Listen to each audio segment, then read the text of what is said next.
How do you think the stigma around, reaching out to those around you, your loved ones, how do you think that's changed in recent years, and particularly with the younger generation as well? But do you think people are eager to learn and find out about mental health? Ladies and gentlemen, may I have your attention? We'll be shortly starting the podcast, which has more viewers in the room right now than it ever will on YouTube, which is currently 0. So a question I always ask everyone when they come on the podcast: who are you and what do you do? Cool. So I'm Georgie. I'm 25 years old, and I work in the charity sector. I currently work at a charity called James's Place, and they support men who are in suicidal crisis.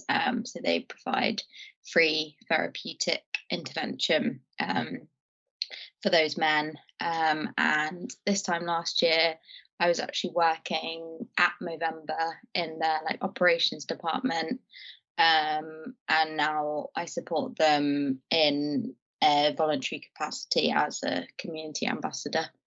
Cool. So at the charity you work at, James's Place, what exactly is it you do? So I'm a fundraising and communications assistant. So essentially provide support to the wider fundraising team, and on all things in terms of supporter care, for people that are doing challenge events for us, as well as some sort of social media stuff and donor management and thanking donors, and that sort of thing. Okay, cool. So you also mentioned last year you worked at Movember, and then this year you're a community ambassador. Yeah. Is that so? The job you did last year, what did that entail specifically? So basically, each year the charity employs 4 or 5 operations assistants to see them through the busy period of their campaign. So it's just a temporary role, and it's quite a varied role because you essentially do anything and everything in terms of supporting the community fundraising team on their sort of managing fundraisers who are fundraising for Movember, but also there's quite a lot of you're sort of in charge of an email inbox that's there, that's the generic Movember inbox. So you get a lot of queries from fundraisers who are have obviously set up a MoSpace that are fundraising, and there's also a live chat function on Movember's website throughout the campaign, so it also involved being on that at times, and then also Movember hosts a calendar of events throughout the month, so quite a lot of event support as well. So quite varied, but basically just trying to ensure the campaign goes as smoothly as possible, essentially. Yeah. So how does that work? Do they come to you, or do you go to them and apply? No, you go to them and apply, like you would with any other job. But I heard about it through, I was a community ambassador like I am now the year before last, and also graduated in 2021, so the role was flagged to me, but yes, it's it's advertised on LinkedIn, and anyone can apply. What inspired you to then actually apply specifically with Movember rather than a different charity? So Movember holds a very special place in my heart. I lost my dad to suicide in 2020, March of 2020, which was actually on the day that we first lockdown, and we knew he was low, but had no idea quite how low he was, and never expected him to take his life, which is quite common of people that lose loved ones to suicide. It's not something that generally crosses your mind. And he was just 58, and he had retired for working as a GP 3 years previously. And he lived with depression for the best part of his adult life, but that didn't stop him from having kind of a budding career. And yeah, he'd been on antidepressants for a number of years, but he was sort of determined that when he retired, he'd wean himself off them. And sort of, as is sort of typical of his generation, he didn't talk about his mental illness, and was determined to attribute it to the stress of his job. And he was an extremely proud man, and didn't let on to my brother and I that he was struggling, as he felt it made him sort of a bad father, and he felt it was his job to protect us rather than the other way around. And he hated the idea of being a burden, so much so that he chose to relieve us of this sort of supposed burden, in inverted commas, he was placing on us. But the reality is, in taking his life, he has exposed his family to a irreparable burden that will carry with us for the rest of our lives. So yeah, and he didn't like to be perceived as vulnerable or weak, and he was an admired figure. But to me, there's nothing sort of more admirable and brave than admitting you need help. And that's something I wish I kind of stressed to him more at the time. But in truth, I didn't. It never occurred to me that he kind of wouldn't be around for me to say that to him. I'm so sorry to hear that, but thank you for sharing. Thank you. So, following on from that, how do you think Movember, or what more wide, men's mental health, how do you think the stigma around reaching out to those around you, your loved ones, how do you think that's changed in recent years, and particularly with the younger generation as well? Yeah, so I think there's been a lot of improvement in terms of trying to destigmatize men's mental health. I think there's still a lot of work that needs to be done, but I think particularly for my generation and your generation, I think people are more willingly speaking up about their mental health. It's not quite as stigmatized or taboo as it was, for instance, for my dad's generation.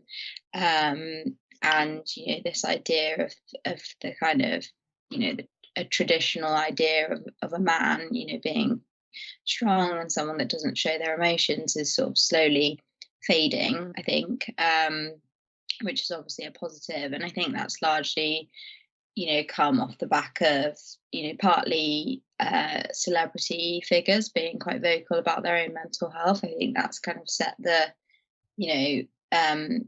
set an example that actually it is okay to struggle, and it's important to reach out if you are struggling. And also, I think just education around mental health is also improving, as is the work that charities like Movember are doing to kind of raise awareness of mental health. For someone with first-hand experience in the charity sector, and with a personal experience with men's mental health specifically, what do you think the best way of breaking down that? Obviously, you mentioned education in there. Do you think that's the best way of breaking down the stigma? Or I think it's a big part of it. I think I think the younger that you can kind of get into individuals' minds, children's minds, that actually if they are feeling if they are worried about something, or they're not feeling great, then actually it is okay to just say that and be vocal about that. And I think if you start doing that from a really young age, then it becomes kind of second nature. And so I think education is a big part of it, but also I think people just sort of modeling that behavior as well, in terms of people around you in your life sort of leading by example in terms of saying, if they're not feeling good about something. But also, I suppose what's important is trying to sort of break that distinction between mental and physical health, and just see it as health. And people don't tend to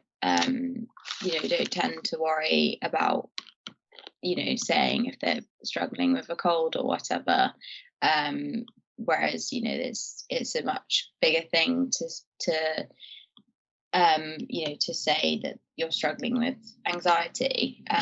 So I think the more that people talk about it, and the more the more that charities raise awareness, and also the more that the education systems input that into their curriculum, and I suppose as well, the more the government prioritizes mental health, then the better things will get.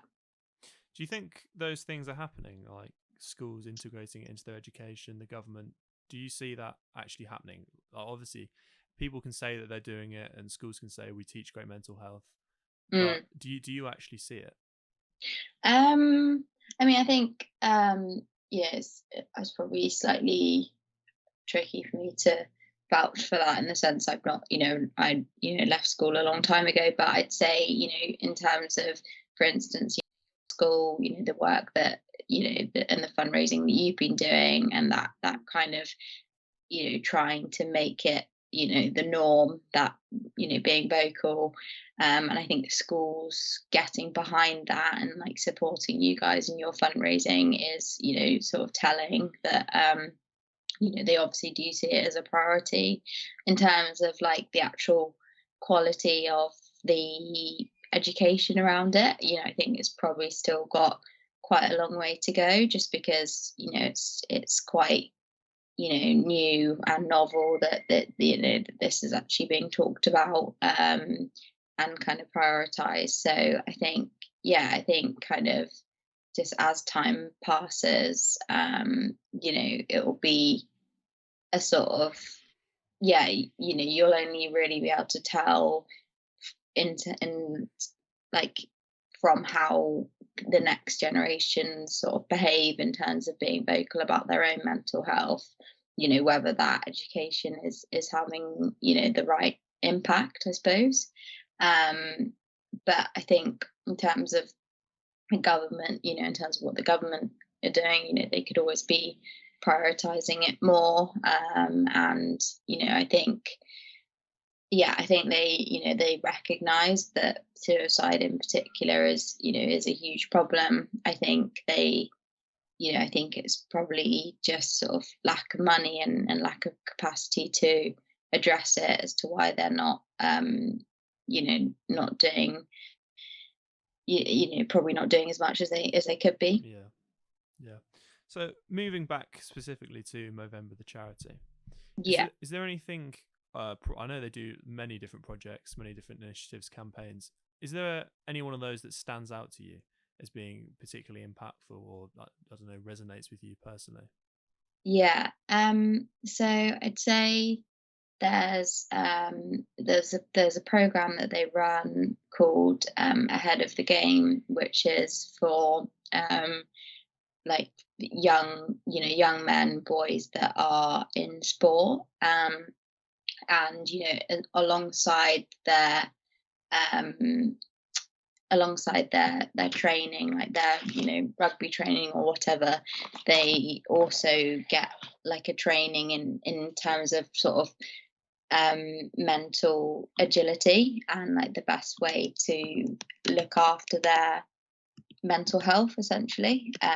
So they're also it's kind of like mental fitness, I suppose. And I think that's really good, because it's kind of again, it's sort of breaking down that that distinction between mental health and physical health, and it's saying that whilst we need to train our our aerobic and anaerobic fitness, we also need to train our ability to deal with kind of difficult situations in life.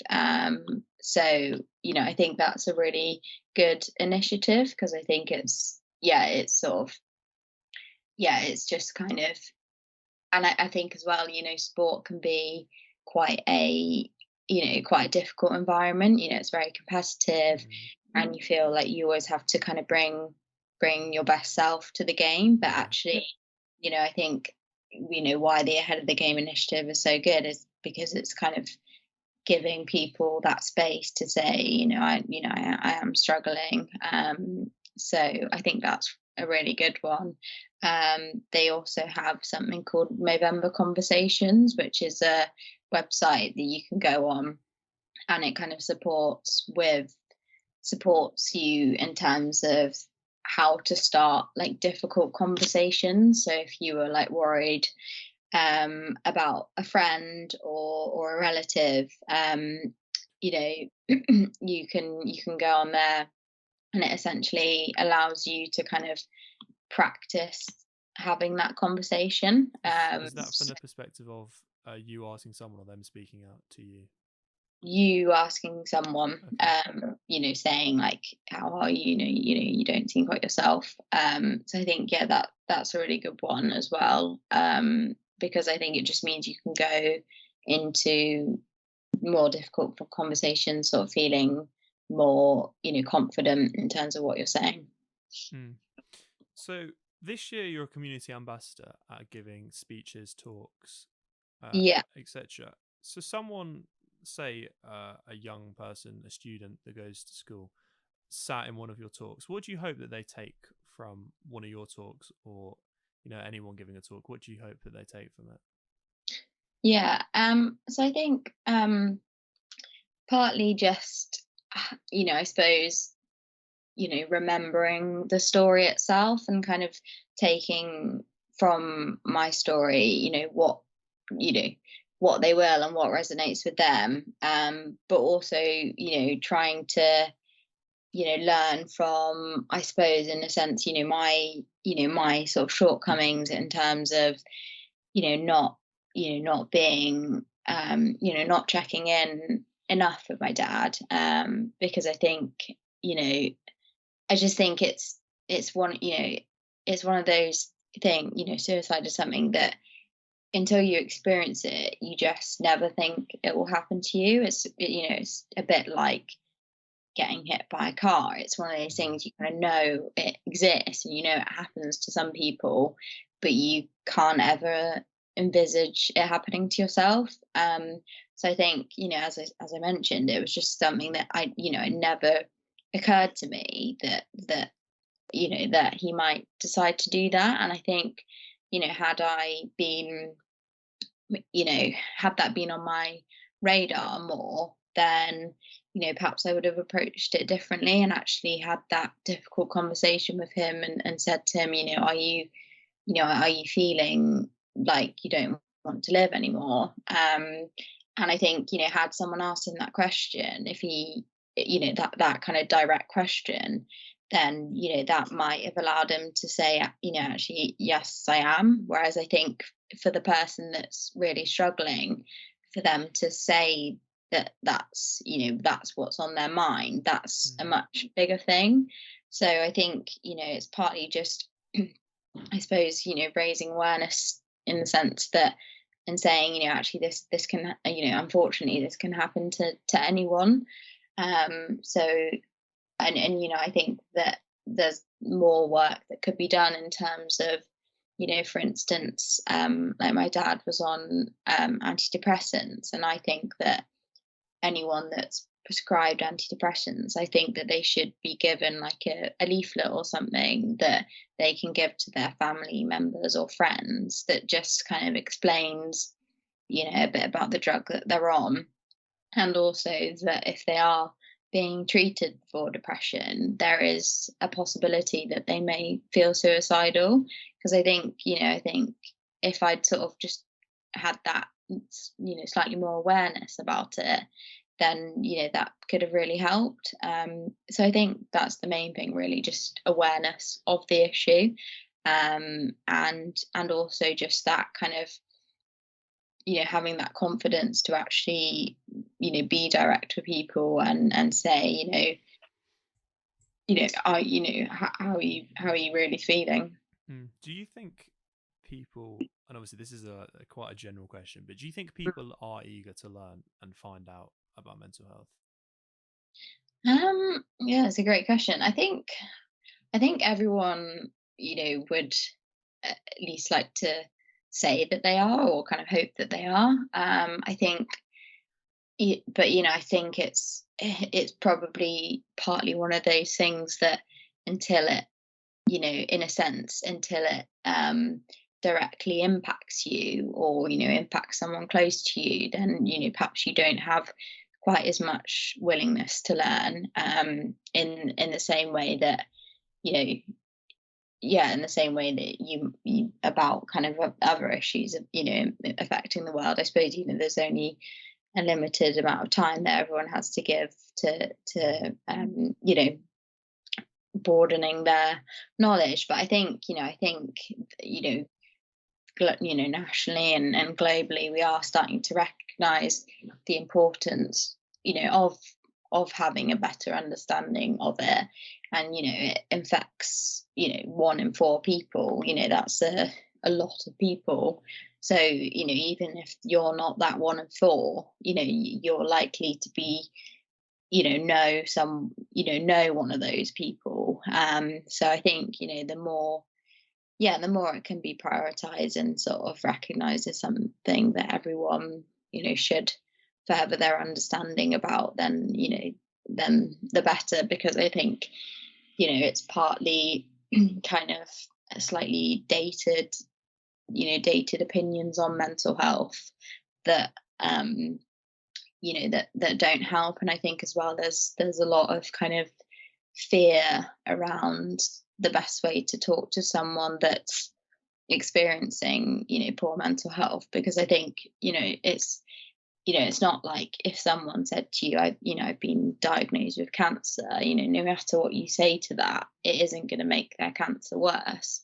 But if someone says to you, I've been diagnosed with depression, and you say something that makes them feel worse, you say the wrong thing, that has the capacity to make them feel worse. So I think people, that's partly why people can sometimes be slightly cagey or awkward about it, because they just fear that they're going to say the wrong thing. So I think if people do spend more time educating themselves, then they'll be better equipped to kind of have those more difficult conversations. So back in terms of the charity again, obviously they push monetary donations quite a lot to help support the entire campaign. But if someone can't or doesn't want to donate, how can they help the cause? How can they get involved if they want to? Etc. I mean, obviously they can certainly fundraise themselves. So you can grow a moustache, or move 60k in a month, or host an event. So that doesn't necessarily cost any money for them. So that's certainly one way that they can do it. They can also, I suppose, just spread the word in terms of, say they know someone that is fundraising for Movember. If they don't have capacity to donate themselves, they could still share that person's link, with their contacts, in case someone that they know does have capacity to do that.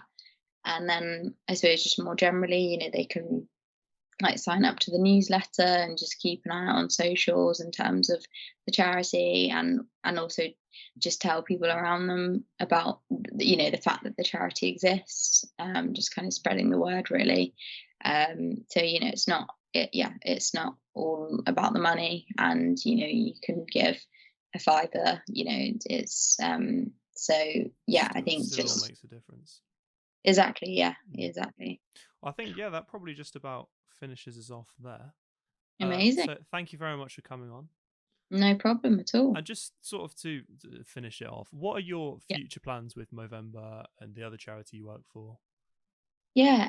So yeah, I'll definitely kind of continue volunteering as a community ambassador. I enjoy doing it, and also enjoy kind of doing the talks and kind of raising awareness that way. And yeah, but in terms of the charity I work for, I've only been there about 6 months, so can envisage myself staying there for a while and kind of hopefully progressing within that role. So obviously just I'll continue to sort of grow within the men's mental health space, essentially. Great, yeah. Well, thank you very much for coming on. No problem. And Thanks for having me. thank you.